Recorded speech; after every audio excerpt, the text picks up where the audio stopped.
Hello everyone, welcome back to the channel. Today, we're diving deep into the Genshin Impact banner roadmap for version 6.2 to 6.5. And trust me, this stretch of updates looks absolutely insane. Between Mondstadt's long-awaited revival, new Hexenzirkel arcs, Fatui reveals, and the long-anticipated debut of Varka himself, we're heading into one of the most story-rich and meta-shifting cycles Genshin has ever seen. Save up to 30% on current banners at LDShop. Plus, with my coupon, you'll get an extra 5% discount, which is a huge 35% off in total. Like this one, you can get 6,480 Genesis Crystals pack for just $68, which normally costs $100 in the game. And if this is your first purchase, you get double the amount of Genesis Crystals. The process is super fast. Pick your product, choose your server, enter your UID, and that's it. Your purchase arrives in under 5 minutes, and LDShop ensures secure payments every time. Plus, if you spend over $80, you'll get a free welkin moon. Interesting, right? So use my link in the description or pinned comment to get 35% off and save big on every top-up. Now, everything I'll talk about here is based on recent leaks, beta client data, and strong historical patterns. None of it's officially confirmed by Hoyoverse yet, but the evidence makes it all feel very real. So let's jump right in, starting with version 6.2, which drops around early December 2025. 6.2 looks like a Mondstadt comeback, but darker, more mature, and far more connected to the Hexenzirkel. The main story focuses on forbidden alchemy, dragon transformations, and the legacy of Gold, the alchemist who created Albedo. The first phase introduces Durin, the legendary dragon from Dragonspine, reborn in human form through Gold's experiments. Lore-wise, he's Albedo's tragic mirror, both born from creation, but Durin embodies its corruption. His design screams fallen elegance, and thematically, he's the bridge between dragon and man, corruption and creation. Gameplay-wise, he's a modern pyro character built around flexibility, switching between two stances that let him either amplify team reactions or dish out raw pyro damage. Think of him as a new generation reaction enabler who fits right into Vaporize, Overload, or Burning teams. Running beside him is Varesa, returning for her first rerun since 5.5. The logic fits perfectly. The patch leans into elemental experimentation, and she's one of the best electro DPS characters for reaction-based setups. Her rerun also lines up with community patterns, making this phase an absolute primo gem trap for anyone chasing synergy builds. The 4-star spotlight here is Jehoda, a new Anemo support tied directly to Mondstadt's wind lore. She's expected to enhance reaction-based swirls, making her the ideal partner for Durin's pyro combos. Then comes phase 2, and this is where things explode. Venti's rerun, potentially with a major rework. Leaks hint at new passives that buff both his damage and his team's output when swirl reactions trigger, basically turning him into a hybrid DPS support. Paired with him is Zelonin, the Geo support from Natlan, who bridges Anemo control with Geo stability, a mix that fits the theme of old versus new perfectly. This phase celebrates Mondstadt's past while introducing modern mechanics,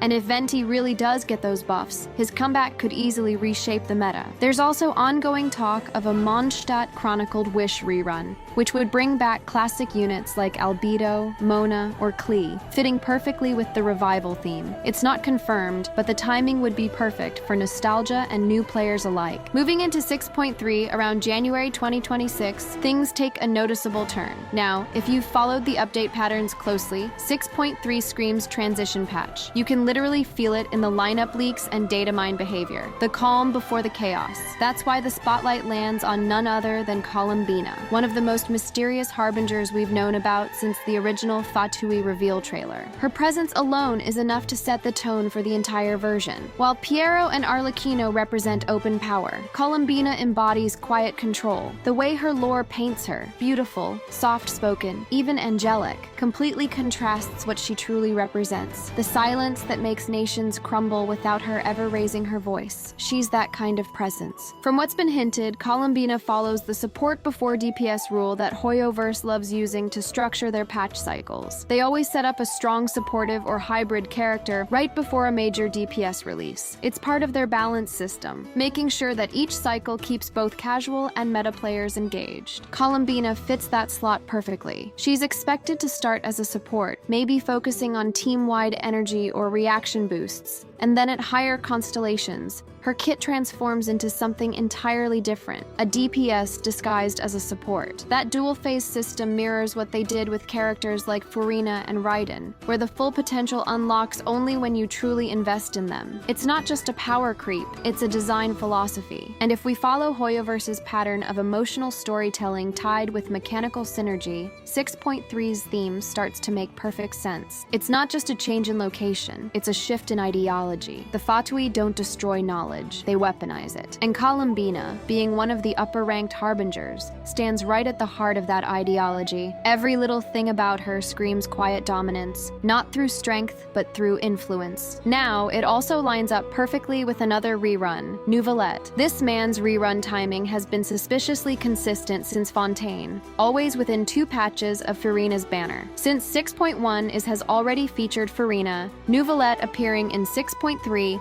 follows that exact rhythm. It's the pattern of balance, hydro and cryo, control and chaos, judgment and manipulation. And considering we're likely getting Lantern right around this time too, Nouvellette's rerun fits right into Hoyoverse's marketing logic. He's one of those characters who not only brings high sales, but also fits the elegant, festival-friendly aesthetic. And let's be honest, he's probably getting a new skin. Lantern Right is the best opportunity to push cosmetics for popular Fontaine characters. A sleek ceremonial skin for Nouvellette would print money. It's a marketing move that writes itself. So pairing him with Columbina doesn't just make sense lore-wise, it makes sense financially. You get a new character that players will chase for meta and curiosity, and a rerun of a fan favorite who'll attract both veterans and collectors. Now, about the banner logic. Hoyoverse never pairs characters randomly. There's always a thematic or gameplay link. For Columbina, whose rumored mechanics involve burst phase damage scaling and elemental conversion, her best pairing would be someone who amplifies or stabilizes reactions, and Hydro does exactly that. So, having Nouvellette rerun alongside or opposite her creates one of the most synergistic patches we've seen in a while. It's a subtle way to keep Hydro-Cryo compositions relevant without introducing power creep. There's also talk of Skirk potentially making her debut here. It's been a long wait since her last mention, and with Columbina filling the support slot, Skirk naturally fits the DPS pairing. If that happens, this will be one of those patches that quietly breaks the meta without making noise about it.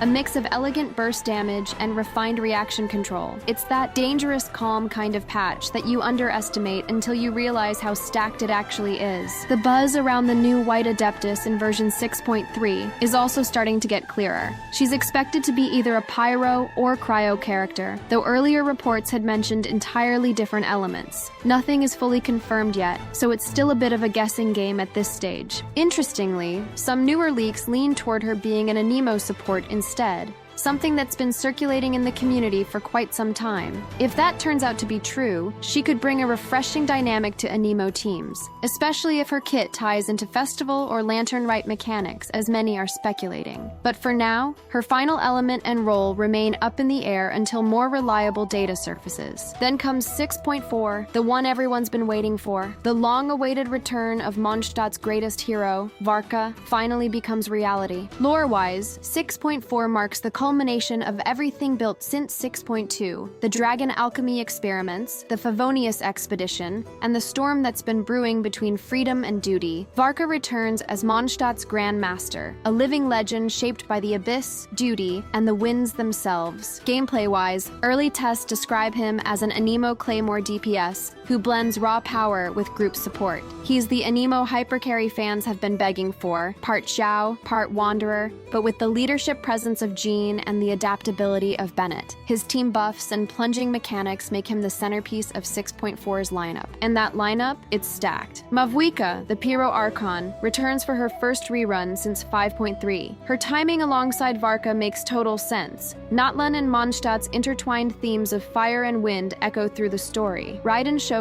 also returns, fitting the long pattern of an Archon rerun before a new region cycle. Her synergy with Mavwika and Varka is huge, especially for Overload and Swirl-based teams. Finally, Citlali, the cryo support from Natlan, rounds out the roster, connecting elemental reactions across all 3 regions. Her off-field utility and EM scaling shields make her one of the most flexible supports in the modern game, and her rerun ties directly into Mavuka's and Varka's lore threads. Put simply, 6.4 is going to be a storm. Varka's long-awaited debut, Mavuika's fiery rerun, Raiden's iconic comeback, and Citlali's return form one of the strongest banner lineups in Genshin history, both thematically and mechanically. Expect new reaction archetypes, abyss-friendly comps, and enough power creep to reshape the entire meta leading into Snezhnaya. Version 6.5 is where things start to get a bit uncertain, but still interesting enough to talk about. Early leaks point toward Nicole finally making her debut around this time, though some sources mention she might be shifted between 6.5 and 6.6 depending on Hoyoverse's schedule. She's expected to be a Geo character, possibly introducing a new Geo Bloom, or modified crystallized reaction to refresh the element's overall playstyle. If that's true, it could be a big step forward for Geo, especially since it hasn't seen a major change in a long time. Alongside her, 6.5 is also rumored to bring a few new 4-star characters, including one named Iluga. There's still no solid info on her element yet, but Hydro or Cryo seem the most likely options. Either would fit the overall team-building direction we've seen lately, especially if Hoyoverse keeps pushing more hybrid reaction setups. For reruns, the lineup looks like it'll include at least 1 or 2 Natlan characters, most likely Kinich or Mualani, along with possible returns for Flynn's or Lauma, depending on how the 6.4 banner cycle plays out. Since 6.5 is still quite far ahead,